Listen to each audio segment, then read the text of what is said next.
என் நெஞ்சில் குடியிருக்கும்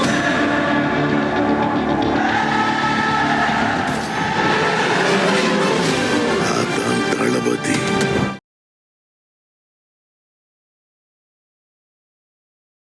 அநீதி, அராஜகம், தில்லுமுள்ளு இவையெல்லாம் திமுக முதற்றை உலகு அப்படின்ற விஜய் குரல். இந்த திருக்குறள் இப்போ எனக்கு தெரிஞ்சு ட்ரெண்டாக ஆரம்பிச்சிரும்னு நினைக்கிறேன். இந்த மாதிரி சொல்கிற இந்த திருக்குறள் இப்போ அவங்கள்ட்டேருந்து ஏதாவது ஒரு திருக்குறள் வர ஆரம்பிக்கும். ஸோ இதனால என்ன ஆகும்னா காம்படிஷன். இப்போ மறுபடியும் திமுக வெர்சஸ் டிவிகே அப்படின்ற மாதிரியான ஒரு விஷயம். அந்த கட்சியில இப்போ நிறைய புலவர்கள் இருக்காங்க. அதனால புலவர்களுக்கா கொஞ்சம் எக்கச்சக்க பேர் இருக்காங்க. அதனால அவங்கெல்லாம் ஏதாவது எழுதி கொடுத்து வர ஆரம்பிக்கும். சிவாஜி கிருஷ்ணமூர்த்தின்னு ஒரு புலவர் இருக்காரு. 2017க்கு அப்புறம் ரொம்ப தெளிவா ரொம்ப அழகா 2017க்கு அப்புறம் 2021க்கு அப்புறம் அதே மாதிரி ஒரு நிலை 16 வரைக்கும்னா இப்போ ஜெயலலிதா பேர் அவர் சொல்லலை. எம்ஜிஆர், அண்ணா, காமராஜர், அண்ணா, எம்ஜிஆர்னு சொல்றாரு. அதோட ஜெயலலிதாவை கட் பண்ணிடுறாரு. இந்த பக்கம் வரும்போதும் 2017க்கு அப்புறம்னு சொல்றாரு. கலைஞர், அவர் கலைஞரை முன்னாடியே சொல்லிட்டாரு. அது எம்ஜிஆர் சொன்னதா சொல்லி கலைஞரை வந்து அடிச்சிட்டாரு. அதுக்கப்புறம் வந்தது வந்து இதுதான். இந்த நடுவுல ஜெயலலிதா மட்டும் அழகா கட் பண்ணிடுறாரு. ஏடிஎம்கேவை அடிக்கணும், ஆனா ஏடிஎம்கேன்ற பேரே சொல்லாம அடிக்கணும். அப்போ உங்களுக்கு 2017ல அப்புறம் அப்படின்னு சொல்லி எடப்பாடி ஒரு அடி அடிச்சாச்சு. ஓகே, 2021க்கு ஸ்டாலின் ஒரு அடி அடிச்சாச்சு. இப்போ மறுபடியும் அடிக்கணும். அப்போனா பிஜேபின்ற பேரை சொல்லணும். அப்போ உங்களை அசிங்கப்படுத்தணும். எப்படி அசிங்கப்படுத்தணும்? அடிமை அப்படி இப்படின்னு சொல்லுவாங்க. அதுக்கு டைரக்டா பிஜேபி தலைமையிலான ஒரு அணின்னு சொல்லிட்டா முடிஞ்சு போயிடுச்சுலங்க. அப்போ ஏடிஎம்கேன்ற பேரே சொல்லாத போது ஏடிஎம்கே வெர்சஸ் டிஎம்கே இல்ல, டிஎம்கே வெர்சஸ் டிவிகே தான் இருக்கு. ஒருத்தர் சொல்லிட்டு இருப்பாரு. ஒரு வார்த்தை சொல்லியிருக்கலாம், அண்ணன் வருத்தப்படுவாருன்னு. அண்ணன் இல்லைனாலும் வருத்ததான் பட போறாரு. எப்படியா இருந்தாலும் அண்ணன் வருத்தப்பட தான் போறாரு. இதை சொன்னா என்ன, சொல்லலன்னா என்ன? நான் ஏற்கனவே சொல்லிட்டேன். விஜய் வந்ததுக்கு அப்புறம் சீமானுக்கான ஒண்ணுமே கிடையாது. அவர் ஆல்ரெடி முடிஞ்சிருச்சு. ஒண்ணுமே இல்லாம இந்த தேர்தலில் இதாக போறாரு. அப்போ இதுல இது சொல்லாம கடந்து போகும்போது டோட்டலா உங்களை நாங்க ரெஸ்பாண்டே பண்ணல, நீங்க தான் எங்களை வந்து எதிரின்னு சொல்லிட்டீங்க, உங்களை நாங்க ரெஸ்பாண்டே பண்ணல அப்படின்றதுதான் அதோட அர்த்தம். அவருடைய அட்டாக் இன்னைக்கு வந்து திமுகன்னு இருந்தா கூட அதிமுகவுக்கு தான் பலமான அடி, தெளிவான அடி அதிமுகவுக்கு தான். உங்க பேரே நான் சொல்ல மாட்டேன். உன் கட்சியில இருக்கிற தலைவர்கள் வந்து நான் எடுத்துப்பேன், எல்லாம் பண்ணுவேன், ஆனா உன் பேரை சொல்ல மாட்டேன். ஏன்னா நீ வந்து களத்திலேயே கிடையாது. நீ வந்து பிஜேபி கூட கூட்டணி வச்சிருக்க. அதிமுக பிஜேபி உள்ள நீ பிஜேபி கூட கூட்டணி வச்சிருக்க. நீ திமுகவுக்கும் அதிமுகவுக்கும் தான் போட்டி. நம்ம 2 பேர் தான் இங்க இருக்கணும், நம்ம தான் களத்துல இருக்கணும், மற்றவர்கள் யாரும் வந்துடக்கூடாதுன்னு தான் இந்த 60 வருஷத்துல அவங்க பண்ண சாதனை. ஒண்ணு இவங்க இல்ல அவங்க, இல்ல இவங்க இல்ல அவங்க, அப்படிதான் வருமே தவிர புதுசா யாரும் வந்துட மாட்டாங்க. புதுசா வரவங்க எல்லாரும் இவங்க அணிக்குள்ள தூக்கி போட்டுப்பாங்க. சேர்த்து விஜயகாந்துக்கு அதுக்கு ஒரு உதாரணம், மூப்பனார் ஒரு உதாரணம், வைகோ ஒரு உதாரணம் அப்படின்னு எல்லாரையுமே நம்ம வந்து சொல்லலாம். அந்த மாதிரி விஜயையும் அந்த மாதிரி நம்ம ஆக்கிரணும், 3வது அணியா ஆக்கிரணும்ன்றது அவங்களுடைய எண்ணம். இது அவங்களுக்குள்ள எழுதப்படாத ஒப்பந்தம். மச்சான் நீ இப்படி சொல்லு, மச்சான் நான் அப்படி சொல்றேன், நம்ம 2 பேருக்குள்ள தான் போட்டி. நம்ம 2 பேரும் அடிச்சுப்போம், பிடிச்சிப்போம், என்ன வேணா பண்ணிப்போம். நீ கொடநாட்டு வழக்கு மேல எந்த நடவடிக்கையும் எடுத்துடாத, நான் உன்னோட ஊழல் அமைச்சர்கள் மேல எந்த நடவடிக்கையும் எடுத்துட மாட்டேன். இது நமக்குள்ள உள்ள வந்து கை கொடுக்காத ஒப்பந்தம், கையெழுத்து போடாத ஒப்பந்தம் அப்படின்னு சொல்லி அவங்களுக்குள்ள ஒரு தெளிவு இருக்கு. ரெட்ரோலுக்ஸ் நேயர்களுக்கு வணக்கம். இன்றைய கார்த்திக் விஷன் நிகழ்ச்சியில் தமிழகத்தில் நடக்கும் அரசியல் நிலை பற்றி விவாதிக்கலாம். வணக்கம் கார்த்திக். வணக்கம் ஜோ. சப்ஸ்கிரைப் பண்ணிடணும்னு நம்ம சப்ஸ்கிரைபர் கிட்ட கண்டிப்பா சப்ஸ்கிரைப் பண்ணிடுங்க, முடிஞ்ச அளவுக்கு ஷேரும் பண்ணிடுங்க. இப்போ நிகழ்ச்சிக்குள்ளே போகலாங்களா? தாராளமாக. அநீதி, அராஜகம், தில்லுமுள்ளு இவையெல்லாம் திமுக முதற்றை உலகு அப்படின்ற விஜய் குரல் நம்ம சொல்லலாம். அது திருக்குறள், இது விஜயோட குரல். சரிங்களா? விஜயோட குரல் வந்து இன்னைக்கு சொல்லியிருக்காரு. சும்மா ஒரு கற்பனையா இப்படி வச்சுக்கலாம்னு சொல்லிட்டு இன்னைக்கு திமுகவை போட்டு பலமாக அடிச்சிருக்காரு. அதிமுகன்னு சொல்ல முடியாது, பேரே சொல்லாத அளவுக்கு அதிமுக வந்து பலமாக அடிச்சிருக்காரு. முதல்ல இந்த குரல்லேருந்தே நம்ம ஆரம்பிப்போம். இதை பற்றி மொத்தம் சொல்லுங்க. இந்த குரல், விஜய் குரல் அதிலிருந்து ஆரம்பிக்கிறதுக்கு முன்னாடி எதற்காக இந்த நிகழ்ச்சினா 3வது வருஷ தொடக்க விழா, அதுக்காக தான் இந்த நிகழ்ச்சி வந்து நடத்தப்பட்டுச்சு. கொஞ்சம் எதிர்பார்ப்பு இருந்துச்சு. ஏன்னா விஜய் அவர்கள் அன்னைக்கு கடைசியாக 25ஆம் தேதி பேசினது. அதுக்கப்புறம் இன்னைக்கு மறுபடியும் என்ன பேச போறார் அப்படின்னு. பொதுவாகவே இந்த தாவேக்காவுடைய கூட்டங்களில் எதிர்பார்ப்புக்கு ஒரே விஷயம் வந்து விஜயோடைய ஸ்பீச் மட்டும்தான், மற்றபடி எதுவும் இருக்காது. சில நேரத்தில் சர்ப்ரைஸ் பண்ணுற மாதிரி ஆதவர்ஜுனா ஏதாவது நல்லா பேசுவார், அப்படி இல்லைன்னா ஏதாவது பெருசாக ஏதாவது பேசி ரொம்ப விலைக்கு வாங்குற மாதிரி ஏதாவது ஒன்று பேசிட்டு போவார். அந்த வகையில் இன்னைக்கு மறுபடியும் விஜயோட ஸ்பீச்சு தான் காலையிலேயே ஆரம்பிச்சிட்டாங்க. கொள்கை தலைவர்களுக்கு மாலையெல்லாம் போட்டு கொடியெல்லாம் ஏற்றுனதுக்கப்புறம் சில பல நிகழ்ச்சிகள்லாம் நடந்துச்சு. அந்த நிகழ்ச்சிகளில் சில பாடகர்கள்லாம் பாடிட்டு போனாங்க. அவங்களுக்கு அவரு கூட சேர்ந்து விஜய் டான்ஸ் எல்லாம் ஆடினோன்னே கொஞ்சம் எல்லாரும் அங்கே இருக்கக்கூடிய மக்கள்லாம் கொஞ்சம் வைபானாங்க. எல்லாருக்குமே கொஞ்சம் ஆச்சரியமாக இருந்துச்சு. ஏன்னா விஜயை கேட்டு டான்ஸ் உங்கள் கூட டான்ஸ் ஆடலாமான்னு சொல்லி அவர் டான்ஸ் ஆடினது அப்படின்றதெல்லாம் கொஞ்சம் வந்து யோசிக்கிற மாதிரி இருந்துச்சு. என்னவா இருக்கும் அப்படின்ற மாதிரி யோசிக்கிற மாதிரி இருந்துச்சு. ஆனால் அது ஒரு மாதிரி நல்லா தான் இருந்துச்சு. அங்கே இருக்கிறவங்களுக்கும் ஒரு மாதிரி என்ஜாய்மெண்ட்டாகவும், பார்க்குறவங்களுக்கும் வந்து நல்லா விஜய் டான்ஸை பார்த்து ரொம்ப நாள் ஆச்சு இல்லை அப்படின்ற மாதிரி சிம்பிளாக அப்படி ஒரு ஜாலியாக டான்ஸ் ஆடிட்டு போனார். அதுக்கப்புறம் சின்ன கருத்தரங்கம் மாதிரி ஒன்று நடந்துச்சு. அவங்கள எல்லாமே வந்து பேசிகிட்டு இருந்தாங்க. அவங்களாம் பேசி முடிச்சதுக்கப்புறம் 2 பத்திரிகையாளர்கள் வந்து கூப்பிட்டு போயிருந்தாங்க. அதுக்கு நமக்கு ரொம்ப பரிச்சயமான மூத்த பத்திரிகையாளர் டிஎஸ்எஸ் மணி அவர்கள் பேசியிருந்தார். அவர் பேசும்போது கரூர் சம்பவத்தை அடிப்படையாக வச்சு பேசினார்.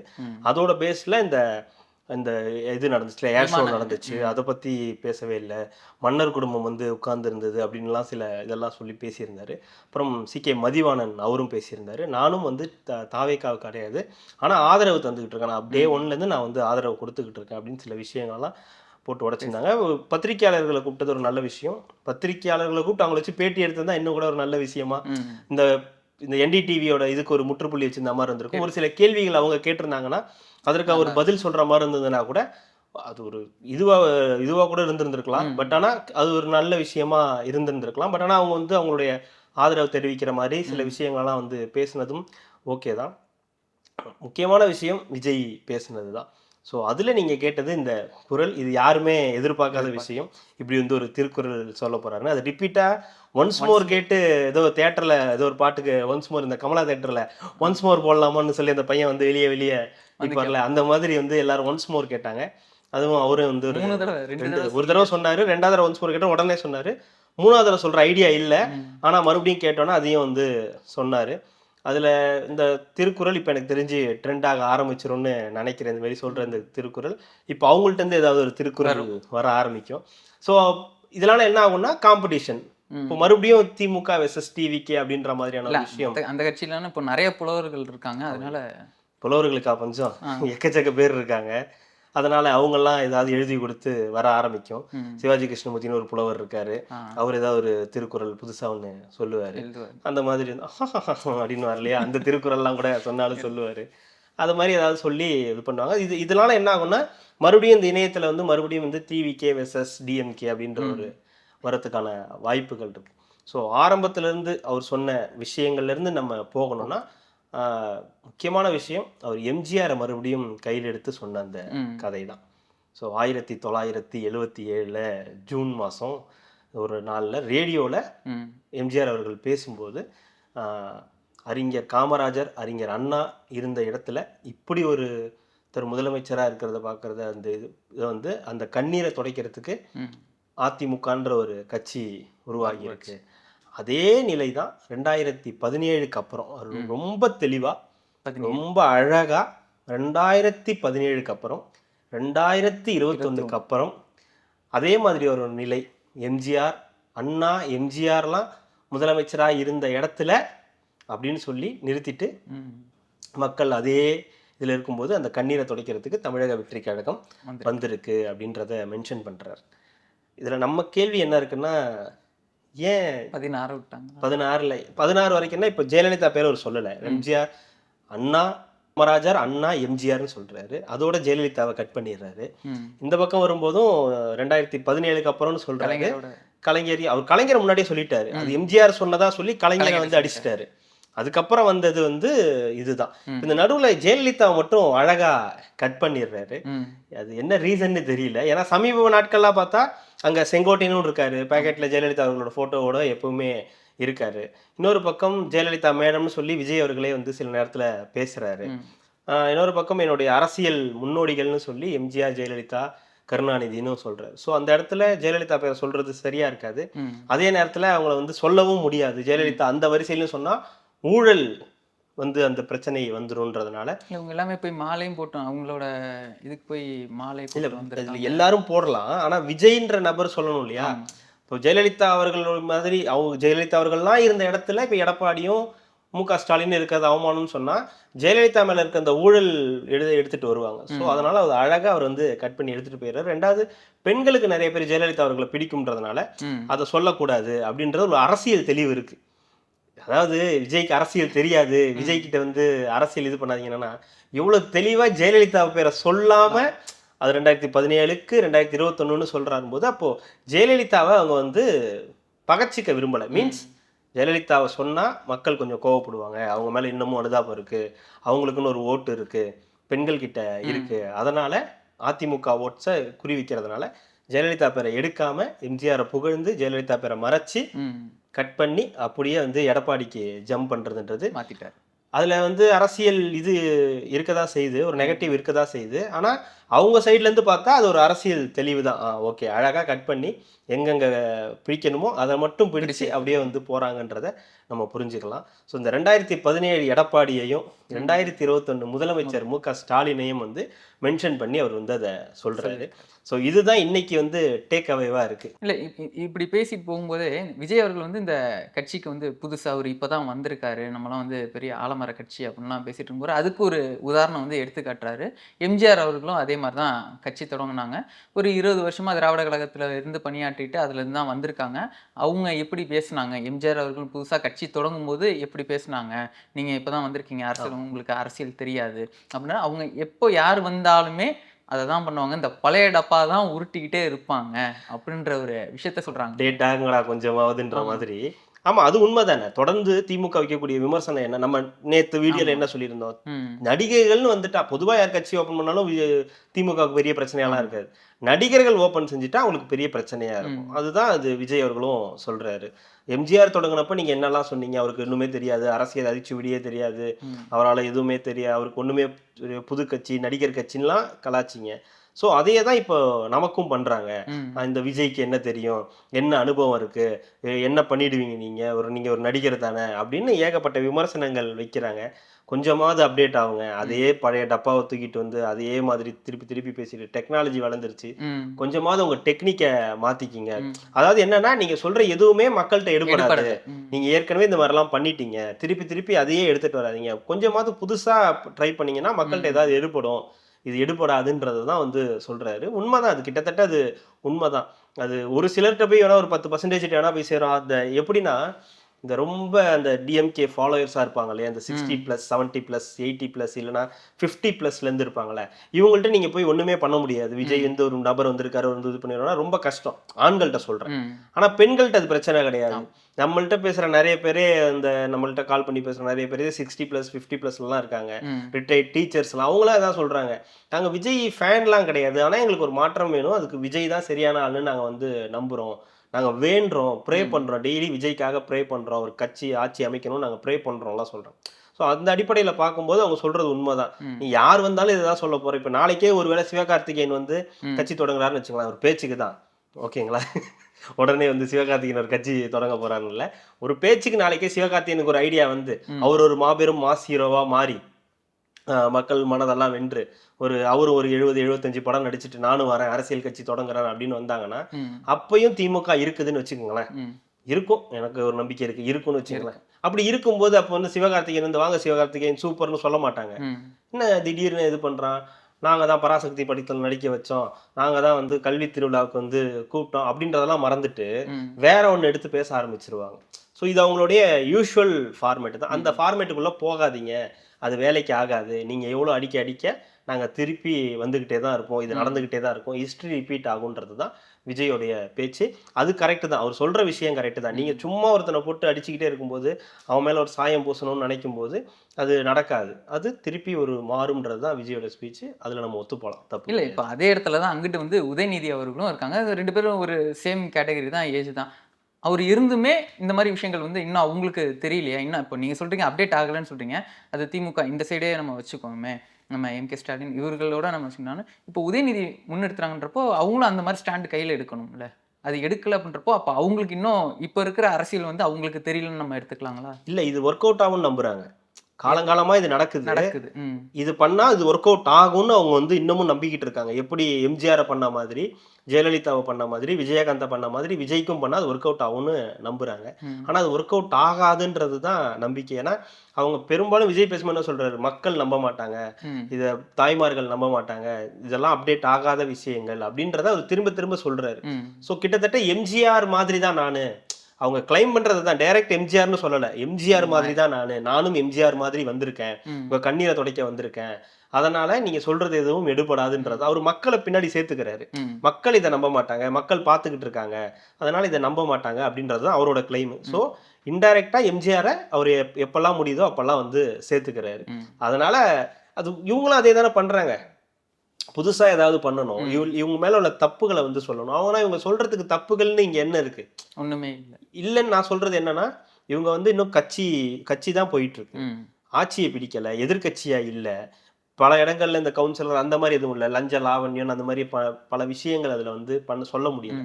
ஸோ அதனால அவங்கள்ட்ட கையில இருக்கிறது என்ன? நடிகர், நடிகை கூட சுத்துறாரு, பர்சனல் அட்டாக். ஆமா பர்சனல் அட்டாக். பெண்கள் கூட வந்து அவர் வந்து அவரோட ஃப்ளைட்ல வந்து கூட்டு போறாரு, திருஷா கூட போறாரு, கீர்த்தி சுரேஷோட போறாருன்னு நான் சொல்லல, அவங்க சொல்றத சொல்றேன். சிவாஜி கிருஷ்ணமூர்த்திகள் சொல்லக்கூடிய விஷயங்களை சொல்றேன், நக்கீரன் கோபால்கள் சொல்லக்கூடிய விஷயங்களை சொல்றேன். அப்புறம் ஜனநாயகன் ஷூட்டிங் எடுத்தாங்க, இந்த மாதிரி பர்சனலா என்னெல்லாம் பேச முடியுமோ, அவர் வந்து ஒய்ஃப் கூட இல்லை, அவர் வந்து தனியா இருக்காருன்ற மாதிரி எவ்வளவு விஷயங்களை அட்டாக் பண்ண முடியுமோ அப்படிதான் அட்டாக் பண்றாங்க. அப்போ அவங்கள பத்தி அரசியலா பேசுறதுக்கு எதுவும் இல்லை. அப்ப வேற என்ன பண்றது? வேற எதை கையில் எடுக்குது? ஸோ அப்ப நடிகர், தற்கூரி, ஒன்றும் தெரியாத கூட்டம் தான் அவங்கள அட்டாக் பண்ண முடியும். ஸோ அதை தான் இப்போ அவங்க பண்ணிக்கிட்டு இருக்காங்க. அதை தான் விஜய் சொல்றாரு, இது நீங்க பண்றது வேஸ்ட்டுப்பா, அது எனக்கு வேற மாதிரி ஒன்று நடந்துகிட்டு இருக்கு, நீ அதை நம்ப மாட்டாங்க அப்படின்றத மக்கள் கிட்ட கொடுத்துடுறாரு. ஸோ இப்போ மக்கள் நினைக்கிறேன், ஆமால கரெக்ட் தானே அப்படின்ற ஒரு மைண்ட் செட்டுக்கு போவாங்கன்னு அவங்க நம்புறாங்க. அது நிறைய நடக்கிறதுக்கும் வாய்ப்பு இருக்குது. அதே மாதிரி இந்த 4 முனை போட்டி அப்படின்னு கடுமையான மும்முனை போட்டி, நீங்க கூட ஆட்சேபம் தெரிவிச்சீங்க. ஆமா, கடுமையான மும்முனை போட்டி, ஒரு 4 களத்துக்கு வேணா 4 முனை போட்டி அப்படின்றது தான். அதுல மெயினா அவரு சொன்னா திமுக தலைமையிலான கூட்டணி, அது இந்த சைடு வந்து பாஜக தலைமையிலான கூட்டணி அப்படின்றத சொல்றாரு. திமுகனா அதிமுக தலைமையிலான கூட்டணி தானே சொல்லணும், அது ஏன் திடீர்னு வந்து பாஜக தலைமையிலான கூட்டணி அப்படின்னு சொன்னாரு தெரியல. ஏன்னா எதுவாக இருந்தாலும் மக்கள் வந்து எதிர்பார்க்கறது நம்மளை தான் அப்படின்றாரு. இதுக்குள்ள என்ன, ஏன் ஒரு ஏடிஎம்கேன்ற இது சொல்லாமல், எடப்பாடி இதை சொல்லாமல் டைரெக்டாக பிஜேபி, ஏன்னா பிஜேபின்னு அவர் வாயிலேருந்து வார்த்தை வரலன்றதுக்காக இந்த மாதிரி ஒரு விஷயம் சொன்னாரா? திமுக தலைமையிலான கூட்டணி, நம்ம ஒரு அணி, அப்புறம் பாஜக தலைமையிலான ஒரு கூட்டணி அப்படின்னு சமீபத்துல வந்து பாத்தீங்கன்னா ஏடிஎம்கேக்கும் டிவிகேக்கும் நடந்ததெல்லாம் நம்ம வந்து பார்த்தோம். இவங்க ஒன்று ஊழல் சக்தின்னு சொன்னோன்னா அவங்க வந்து உடனே ஏஐல வீடியோ போட்டது, ஐடிவிங்கில் வந்து ஒரு அறிக்கை கொடுத்தது அப்படின்றது. ஸோ அப்போ ஏடிஎம்கேவை அடிக்கணும், ஆனால் ஏடிஎம்கேன்ற பேரே சொல்லாமல் அடிக்கணும். அப்போ உங்களுக்கு 2017 அப்புறம் அப்படின்னு சொல்லி எடப்பாடி ஒரு அடி அடிச்சாச்சு, ஓகே. 2021க்குன்னு ஸ்டாலின் ஒரு அடி அடிச்சாச்சு, இப்போ மறுபடியும் அடிக்கணும். அப்போனா பிஜேபின்ற பேரை சொல்லணும். அப்போ உங்களை அசிங்கப்படுத்தணும், எப்படி அசிங்கப்படுத்தணும்? அடிமை அப்படி இப்படின்னு சொல்லுவாங்க. அதுக்கு டைரக்டா பிஜேபி தலைமையிலான ஒரு அணின்னு சொல்லிட்டா முடிஞ்சு போயிடுச்சுலங்க.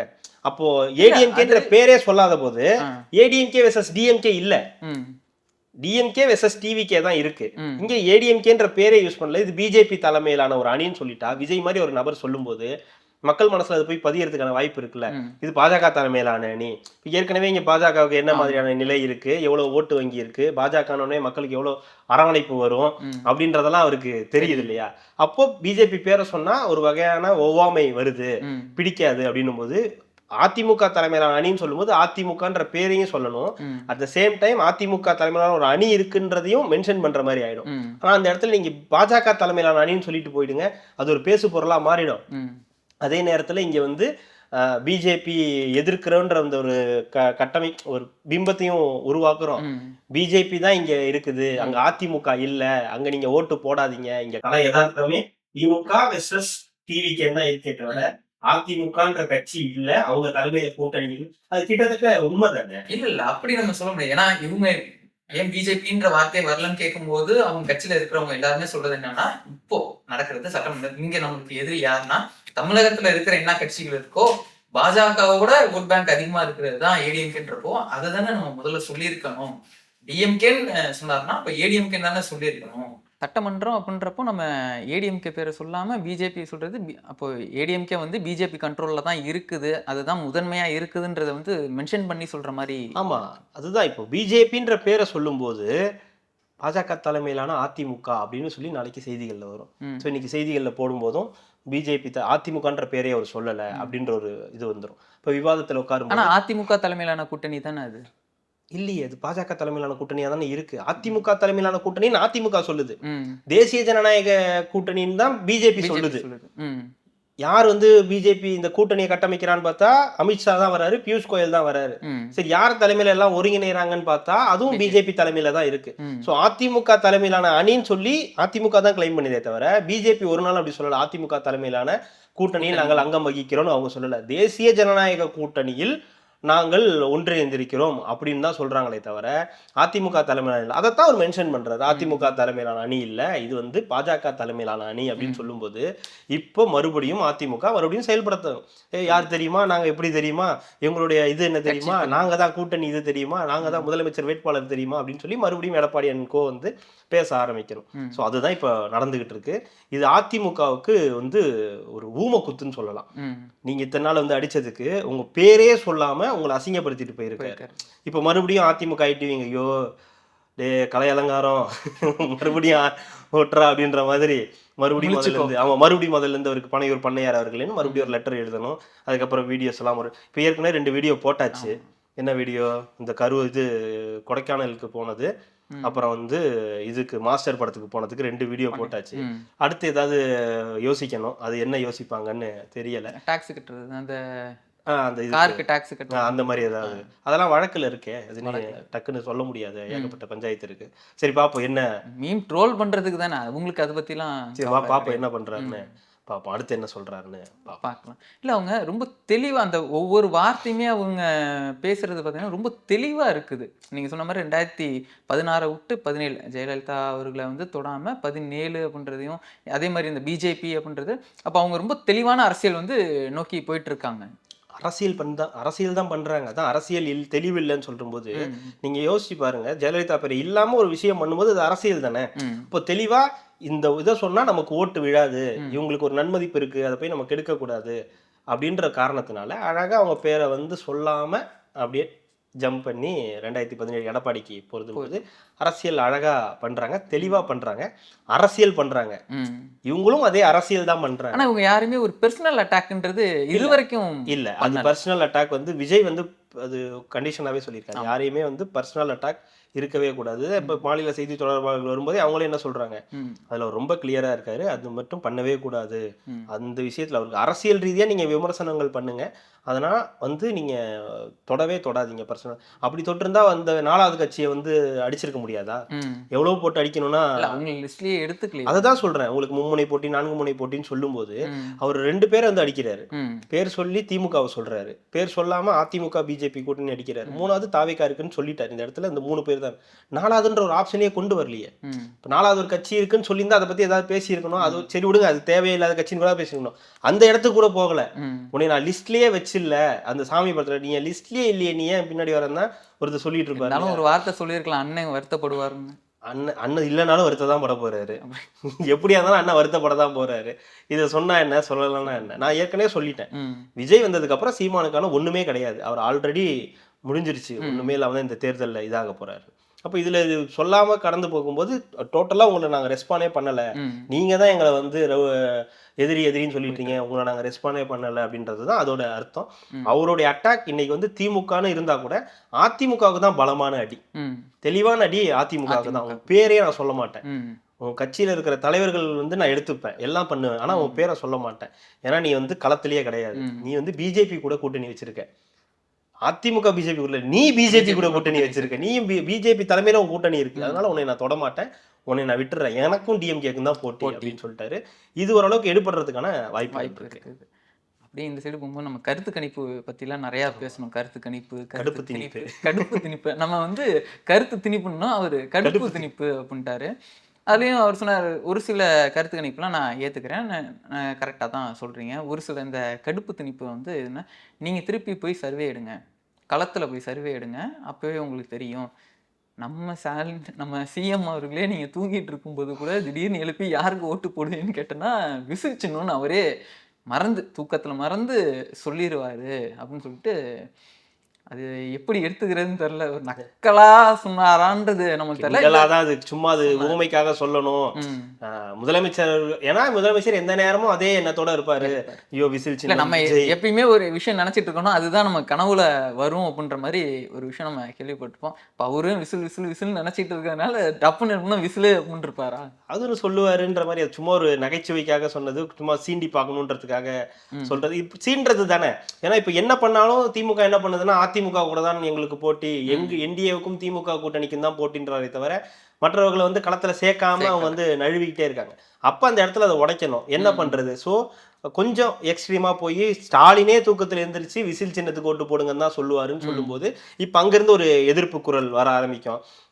கனவுல கூட இல்ல, இதுல கூட உங்களை நாங்க நினைக்கிறதே இல்ல, அப்படி இப்படின்னு ஏதாவது பேச ஆரம்பிப்பாங்க. இல்ல இது எல்லாமே நீங்க சொல்ற மாதிரி இந்த ஆதரவுன்னு டைரக்டா தலைமையில இருந்து வரலனாலுமே இது எல்லாமே ஆதரவு சைடுல இருந்து தான் இந்த குரல்லாம் வரும். அதுதான் சொல்றேன். ஆனா விஜய் அவர்கள் எப்படி ஏடிஎம்கே வந்து கையிலே எடுக்காம எனக்கும் அவங்களுக்கு தான் போட்டி அப்படின்றத இவங்க ஒரு ஸ்டாண்டா எடுக்கிறாங்கல்ல, இதே ஸ்டாண்டை தான் டிஎம்கேவும் எடுக்குதா.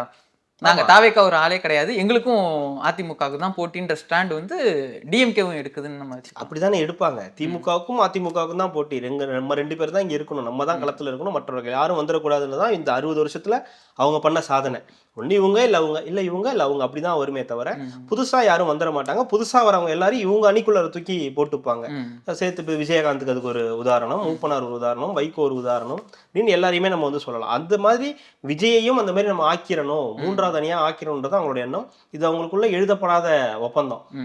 மச்சான் நீ இப்படி சொல்லு, மச்சான் நான் அப்படி சொல்றேன், நம்ம 2 பேருக்குள்ள தான் போட்டி, நம்ம 2 பேரும் அடிச்சுப்போம், பிடிச்சிப்போம், என்ன வேணா பண்ணிப்போம், நீ கொடநாட்டு வழக்கு மேல எந்த நடவடிக்கையும் எடுத்துடாத, நான் உன்னோட ஊழல் அமைச்சர்கள் மேல எந்த நடவடிக்கையும் எடுத்துட மாட்டேன், இது நமக்குள்ள உள்ள வந்து கை கொடுக்காத ஒப்பந்தம், கையெழுத்து போடாத ஒப்பந்தம் அப்படின்னு சொல்லி அவங்களுக்குள்ள ஒரு தெளிவு இருக்கு. அந்த தெளிவு தான் இங்க பிரச்சனையா இருக்கு. இப்போ 3வது அணியா இப்ப விஜய் மாதிரி ஒரு நபர் வந்து களத்துக்கு வரணும் அப்படின்னா அவரோட டைரக்ட் கோல் திமுக தான். ஸோ இப்போ திமுகவை டைரக்டா அட்டாக் பண்றாரு. ஆனா திமுக அவங்களை டைரக்டா அட்டாக் பண்ணாம, தலைமையில இருந்து அட்டாக் பண்ணாம, உதயநிதி மாதிரி சில பேர் வந்து பழைய அடிமை புது அடிமைன்னு சொல்றாரு. அவர் புது அடிமை இல்லைன்றது நிறைய முறை நிரூபிச்சிட்டாரு. அதுக்கு இன்னைக்கு ஒரு உதாரணம், பாஜக தலைமையிலான ஒரு அணி அப்படின்னு சொல்லி முடிச்சிட்டாரு. சோ அப்போ முடிஞ்சிருச்சு, ஆட்டோமேட்டிக்கா வந்து முடிஞ்சிருச்சு. ஆனா திருப்பி ஊழல்வாதி கட்சியும் ஊழல் சக்தி, தீய சக்தின்னு சொல்லி அதையும் வந்து கன்ஃபார்ம் பண்றாரு. ஆனா உதயநிதி இன்னமும் புது அடிமைன்னு சொல்லி பேசிக்கிட்டு இருக்காரு. அது தெளிவா அவர்கிட்ட கேட்கணும். புது அடிமைன்னு சொல்லி விஜய் அவர்களை சொல்றாரா இல்ல அண்ணனை சொல்றாரா அப்படின்றத அதுல முதல்ல ஒரு தெளிவு வேணும் நமக்கு. ஸோ அதனால அதை தான் அவங்களால மென்ஷன் பண்ண முடியுதே தவிர வேற எதுவும் வந்து மென்ஷன் பண்ண முடியல. அதனாலதான் விஜய் டைரக்டா ஸ்டாலினே போய் சீன்றாரு. அவரு தூக்கத்தில் எழுப்பி கேட்டாலும் விசில் சின்னத்துக்கு ஓட்டு போடுங்கன்னு தான் சொல்லுவாரு. அது வந்து அந்த அளவுக்கு எல்லா இடத்துலயும் போய் ஊறி இருக்கு. வெறுமனே டவுன்ல தான், வெறுமனே இங்கதான், நகரத்துல தான் இல்ல, ரூரல் ஃபுல்லா கிராமங்கள்லயும் விசில் சின்னம் வந்து போய் சேர்ந்துருக்கு அப்படின்றத அவர் தெளிவா சொல்றாரு. சின்னங்க போய் சேர்ந்துருச்சுன்றது உண்மைதான். எல்லா இடத்துக்கும் சின்னம் போய் சேர்ந்துருச்சுன்றதுதான் உண்மை. அது வேட்பாளர்களை நிறுத்தும் போது தானே தெரியும் அதோட வாக்கு வங்கின்றது என்னவா இருக்குன்றது. அதே மாதிரி இந்த கருத்து, இப்போ சமீபத்தில் இந்த கருத்து கணிப்பெல்லாம் நம்மளே கூட சொன்னோம். இப்போ இருக்கிற கருத்து கணிப்புகள் எல்லாமே வந்து இப்போ எடுத்த இந்த கருத்து கணிப்புன்றது இந்த நவம்பர் டிசம்பர்ல எடுத்தது. ஸோ இப்போ இந்த பிஜேபி அப்பெல்லாம் உள்ள வராத, இந்த சாரி பாமகலாம் உள்ள வராத ஒரு டைமு, இந்த மீட்டிங் நடக்கிறதுக்கு முன்னாடி எடுத்த சர்வே. அதுலேயே சென்னை போன்ற நகரங்கள்ல நிறைய தாவேக்காக்கு ஓட்டு இருக்கு, ஒரு சில இடங்களில் வெற்றிக்கே வாய்ப்புகள் இருக்கு அப்படின்லாம் சொல்லப்படுது. அப்போ இன்னமும் இவங்க டெப்தா அந்த இது வேட்பாளர் தேர்வு பேச்செல்லாம் எடுத்துட்டு போகும்போது இன்னும் களம் வந்து மாறும். அதை தான் அவர் சொல்றாரு. கருத்து கணிப்புகள் ஓகே, சிலதெல்லாம் ஓகே, சிலதெல்லாம் கடுப்பு திணிப்புகளா இருக்குன்றதெல்லாம் இதுதான், இந்த மாதிரியான விஷயங்கள் தான் வந்து முன்னணியில இருக்குன்றது தான். இதெல்லாம் அவங்க உடைக்கிறது தானே அவங்க வேலை. ஸோ ஆமா, அதெல்லாம் அக்செப்ட் பண்ணி போயிட்டு அதுல ஒன்றும் இது கிடையாது, அதெல்லாம் கிடையாது, அதெல்லாம் சும்மா உண்மையான இதுன்றது மக்கள் சக்தி தான், மக்கள் ஓட்டு போடும்போது உங்களுக்கு வந்து தெரியும் சொல்றாரு இல்லையா. அதெல்லாம் அது ஒரு தலைவரா அதெல்லாம் அவர் சரியா தான் சொல்லியிருக்காரு. அதை போய் ஆமா அதில் நீங்க ஏத்துக்குங்கன்னு சொல்லலை. அதெல்லாம் சிலது நல்லது, சிலதெல்லாம் வந்து ரொம்ப ஹம்பக்கா இருக்கு அப்படின்னு சொல்லிட்டு போறாரு. அது வரைக்கும் ஓகே, தெளிவாக தான் இருக்காரு. இன்னைக்கு டிவிக்கு எடுக்கிற ஸ்டாண்ட் வந்து அந்த 8% எடுக்கிற கட்சி வந்து அன்னைக்கே எடுத்திருந்தாங்கன்னா இன்னைக்கு ஒரு பொசிஷனுக்கு வந்திருப்பாங்க. கண்டிப்பா. இல்ல அவங்களோட இலக்கே மாறிடுச்சுல. உங்களுக்கு இலக்கை நோக்கி போகாம வேற ஏதோ ஒரு ரூட்ல இப்போ பயணிச்சுக்கிட்டு இருக்காங்க. அவங்க சொல்றாங்களே தவிர அதை செய்ய மாட்டேங்கிறாங்க. தலைவரே என்ன சொல்றாரு, இனிமே அந்த தம்பியை பத்தி பேசாதீங்க, அவங்கள பத்தி யாரும் பேச மாட்டாங்க. அடுத்த நாளே வந்து அவர் பேட்டியை கொடுக்க மாட்டேங்கிறாரு, அவரை பத்தி பேசுறீங்க ஆனா எங்களை பத்தி வந்து பேச மாட்டேங்கிறீங்க அப்படின்னு சில விஷயங்கள்லாம் வந்து முன்னெடுக்கிறாங்க. அவங்க கட்சியில் இருக்கக்கூடிய ஒரு நபர் வந்து இப்போ வந்து என்ன ஆபாசமா திட்டுறாங்க, ஆச்சு போச்சுலாம் சொல்லி 2500 பேருக்கு மேல கம்ப்ளைண்ட் கொடுக்க போறாங்க. அப்படிலாம் எடுத்தா உங்க இதெல்லாம் எத்தனை பேர் எடுக்கிறது, எத்தனை பேர் உங்க மேல கம்ப்ளைண்ட் பண்றதுன்னு எல்லாரும் கேட்க வருவாங்க. உச்ச நட்சத்திரத்தை வந்து வரணும். எல்லார்ட்டிருந்தும் ஆரம்பிக்கணும். தொண்டை ஆமா, வரைக்கும். வருவாங்க. அதான் அவரு பேசுனதுக்கு உடனடியா ரிப்ளை போட்டுறாங்களே, ம். நீ இப்ப பேசுறப்பா, ஆனா நீ எவ்வளவு பேசியிருக்க பாருன்னு உடனே ஒரு வீடியோ போட்டுறாங்கல்ல. ம். அப்ப அதெல்லாம் நீங்க பார்க்கணும். அதை பார்க்காம நீங்க நேரடியா எங்களை நான் கம்ப்ளைண்ட் கொடுத்துட்டு போ, என்ன இருக்கு யார் இப்ப? கேட்க போறா? யாரு கேட்க போறா? 10ஓட 11 அத்தோட இது ஒண்ணுன்னு போயிடுவாங்க. ம். அதெல்லாம் அவரு பெரிய விஷயம் சொன்னபோது கிடையாது. பாத்தீங்கன்னா வீட்டுக்கு வீடு எங்க ஆட்கள் இருக்காங்க அப்படின்றது ஏ விஜய் வெளியே வெளியே வா, வா. ஏ விஜய் வெளியே வா. ஏதோ என்னை கூப்பிடுற மாதிரியே இருக்கு. இன்னதான் நீங்க எல்லாரும் வரதான் போறாங்க. தேர்தல் நாள் அன்னைக்கு எல்லாரும் ஓட்டர் ஐடியோட காலையிலேயே வந்து நிக்க தான் இல்ல, போறாங்க. அவங்க ஒரு ஸ்ட்ராட்டஜி வச்சிருக்காங்க ஜோ. என்னன்னா, நான் வெளியே வரமாட்டேன், நான் வெளியே வரலையான்றது முக்கியம் இல்ல, என் ஆட்கள் வெளியே வருவாங்க, என்னுடைய ரசிகர்கள் எனக்கானவங்க ஒவ்வொருத்தர் வீட்லயும் இருக்காங்க, அவங்க வெளியே வருவாங்க, அவங்க ஓட்டர் ஐடி ஓட்டு போடுற அன்னைக்கு ஓட்டர் ஐடி எடுத்துக்கிட்டு வீட்டுக்கு வெளியே வந்து ஓட்டு போடுவாங்க. அன்னைக்கு தெரியும் என்னோட பவர் என்னன்றது உங்களுக்கு அன்னைக்கு தெரியும். ஸோ ஒவ்வொரு வீட்லயும் விஜய் இருக்காரு, ஒவ்வொரு வீட்லயும் விஜய் ஒருத்தர் இருக்கான், அவன் வெளியே வருவான், அன்னைக்கு நீ பாரு அப்படின்னு சொல்றாங்க. இது எந்த அளவுக்கு இது எப்படி புரிஞ்சுக்கிறது கொஞ்சம் கஷ்டமா தான் இருக்கு.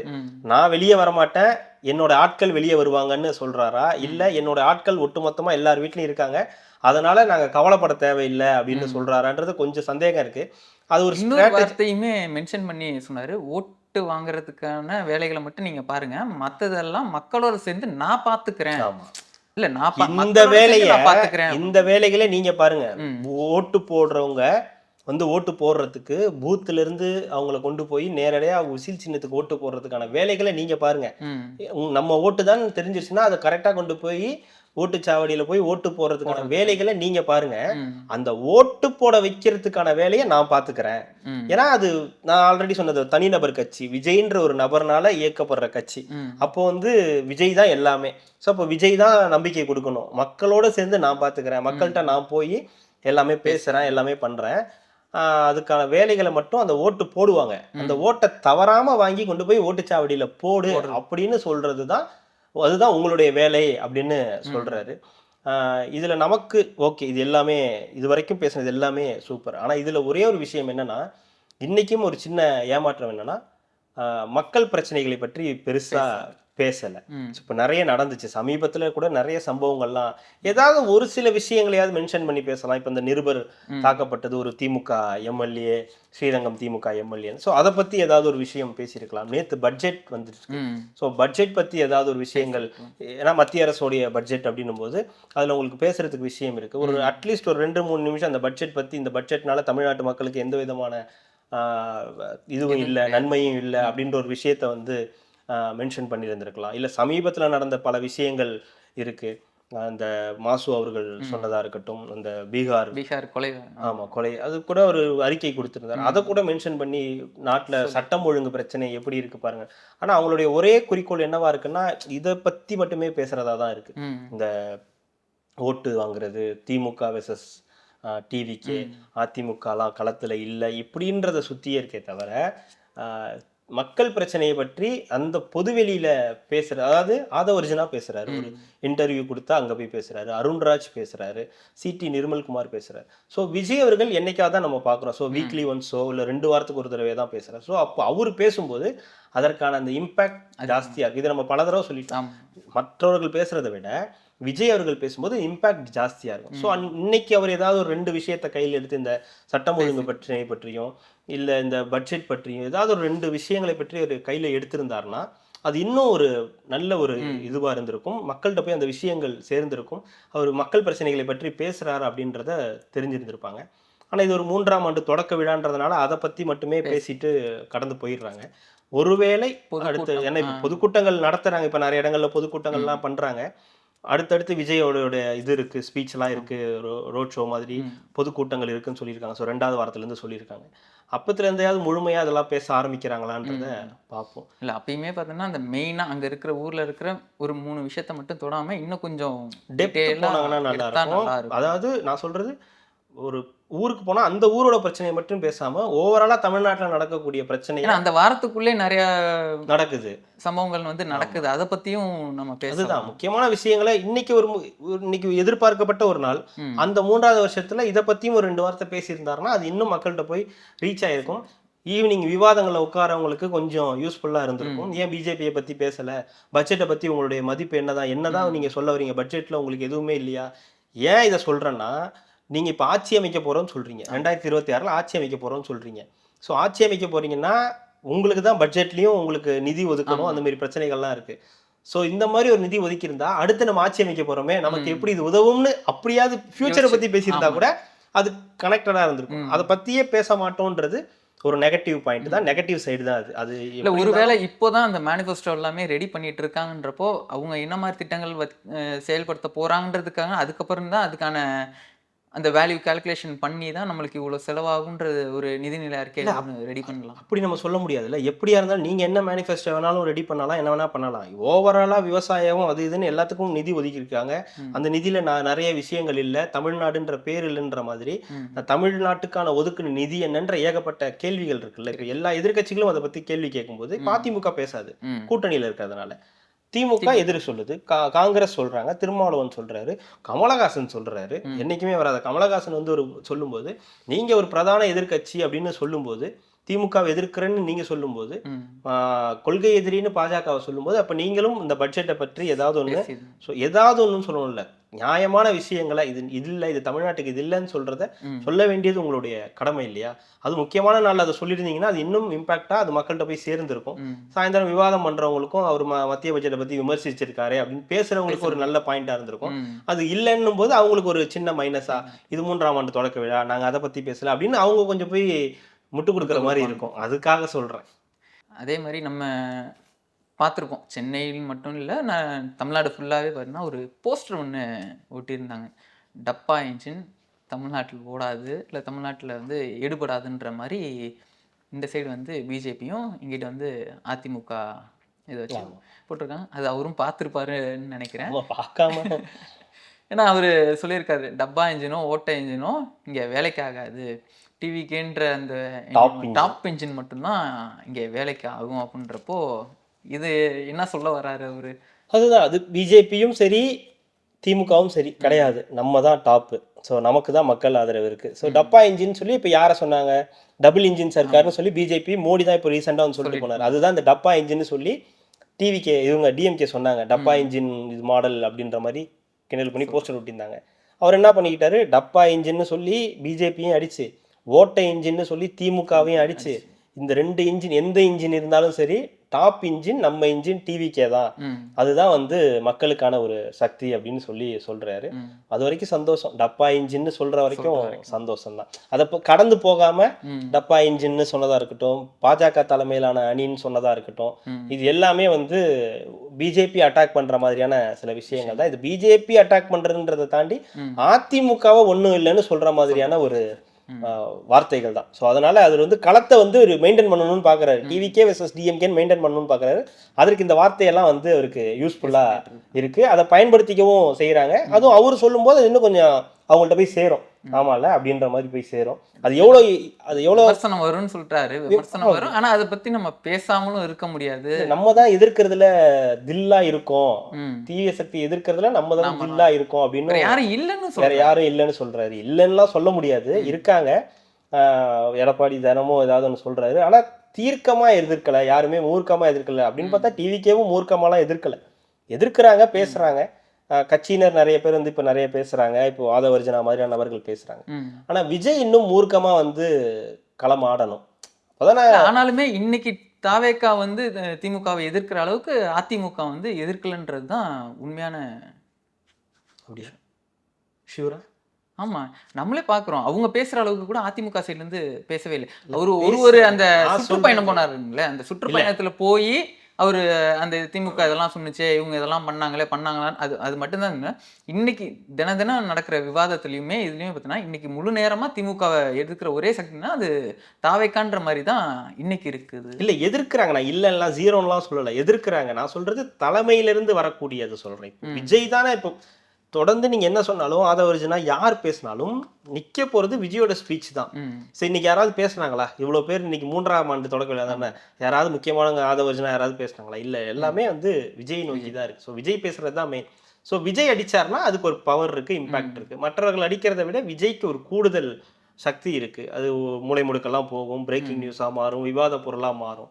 அதனால விஜய் அவர்கள் மூர்க்கமாக எதிர்க்கும் போது தான் அது வந்து ஒரு களம் மாறும். இல்லைன்னா அது வரைக்கும் அது களம் வந்து டைலமாவாக தான் இருக்கும். அது வரைக்கும் திமுகவுக்கு சாதகமாக தான் இருக்கும். அப்பாடா யாரும் ஒன்றும் சேரல, எல்லாமே தனித்தனியாக இருக்காங்க. அதிமுக தான் நம்மளோட பிரதான எதிரி, நம்ம அப்படியே சொல்லி இது பண்ணிடலான்னு. ஆனால் திமுகவை தீர்க்கமாக வந்து விஜய் அடிக்கும்போது, இப்போ இன்னைக்கு சொல்லியிருக்காரு இல்லையா, ஸ்டாலினை பற்றிலாம் பேசும்போது சொன்னார் இல்லையா, அதை மாதிரிலாம் சொல்லும்போது அப்போ வந்து டைலமாவாக இருக்கும். இப்போ யார் அடிக்கிறதுன்ற ஒரு கன்ஃபியூஷன் இருக்கும். தலைமையிட்டேருந்து போகணும், நீங்கள் விஜயை தொடாதீங்க, இல்லை வந்து சும்மா பேர் சொல்லாமல் அடிங்கன்ற மாதிரியான விஷயங்கள் போகும். அப்போ வந்து கன்ஃபியூஷன் ஆகும். அப்போ சரி விஜய் அடிக்கலான்னு ஒரு முடிவுக்கு வரும்போது அப்போ களம் மாறும். நீங்கள் அது மாதிரி இல்லாமல் விஷயங்களை தொடாமல், நான் சொல்கிறது பிரச்சனைகளை பேசாமல் களம் இப்படி இருக்கு, இது மாதிரி இருக்கு அப்படின்னு சொல்லும்போது கேட்கும்போது நல்லா இருக்கும், பார்க்கறதுக்கு நல்லா இருக்கும், ஓரளவுக்கு போய் எடுபடும். ஆனால் முழுமையாக அது வந்து அந்த களத்துக்கு மாறுமான்னு கேட்டால் அது கொஞ்சம் லேட் ஆகும். அது விஜய் அவர்கள் மீண்டும் வெளியே வந்து பேசுறாருலே, இப்போ இந்த 2வது வாரத்துலேருந்து சொல்லியிருக்காங்க இல்லையா, அப்போ வேணா மாறுறதுக்கான வாய்ப்புகள் இருக்கு. இப்போ களம் வந்து கொஞ்சம் டைலமாவாக தான் இருக்கு. இவங்களுக்கும் பிரச்சனையா, இல்லை இவங்களுக்கும் பிரச்சனையா, ஒரு பிரச்சனை இருக்கு. அது இந்த பிரச்சாரத்துக்கு அப்புறம் தான் தெரியும் யாரு. ஆமா, இப்போ எப்படி சூடு பிடிக்குதோ அதை பொறுத்து தான் வந்து மாற ஆரம்பிக்கும். கண்டிப்பாக கார்த்திக், அடுத்த ஒரு நேர்காணல்ல நம்ம பல விஷயங்களை பற்றி கான்ஃபிடென்ட்டாக இருங்க. நன்றி. மகிழ்ச்சி. என் நெஞ்சில் குடியிருக்கும்